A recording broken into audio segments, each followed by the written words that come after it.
এই দোয়াটা শিখে নেন, ইনশাআল্লাহ আপনার জীবনের সমস্ত সংকট কেটে যাবে। আমি নিজেও এই দোয়াটা বেশি বেশি করার চেষ্টা করি। দোয়াটা হচ্ছে, মুসা আলাইহিস সালাম একটা গাছের নিচে হেলান দিয়ে বসলেন, বসে দেখলেন দুজন মেয়ে দাঁড়িয়ে আছে দূরে, পানি নিতে পারছে না, লোকজন পানি নিয়ে যাচ্ছে, ওরা দাঁড়িয়ে আছে বেচারি। মুসা আলাইহিস সালাম গিয়ে বললেন, কি সমস্যা আপনাদের? এটা নিয়ে আপনারা আবার মেয়েদের সাথে কথা বলার চেষ্টা করেন, ঠিক আছে? তো মাহারাম গায়রা মাহারাম মেনে চলে। তারা বললেন যে আমাদের বাবা অনেক বৃদ্ধ মানুষ, আমরা পানি নিতে পারি না যতক্ষণ না আমাদের কম পানি নিয়ে চলে যায়। মুসা আলাইহিস সালাম একটু বললাম না, ফিজিক্যালি খুব স্ট্রং ছিলেন, থাকে না বডি বিল্ডার, সামনে গিয়ে কথা বলে সরব পানি দিতে দাও, তখন মানুষ একটু মূল্যায়ন করে না। তো মুসা আলাইহিস সালাম এভাবে পানি নিয়ে দিলেন এবং বাচ্চাদেরকে পানি পান করালেন, করিয়ে গাছের নিচে এসে বসে আছেন।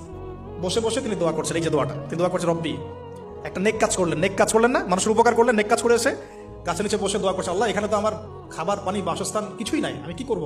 রব্বি ইন্নী লিমা আনজালতা ইলাইয়া মিন খায়রিন ফাকির, রব্বি ইন্নী লিমা আনজালতা ইলাইয়া মিন খায়রিন ফাকির।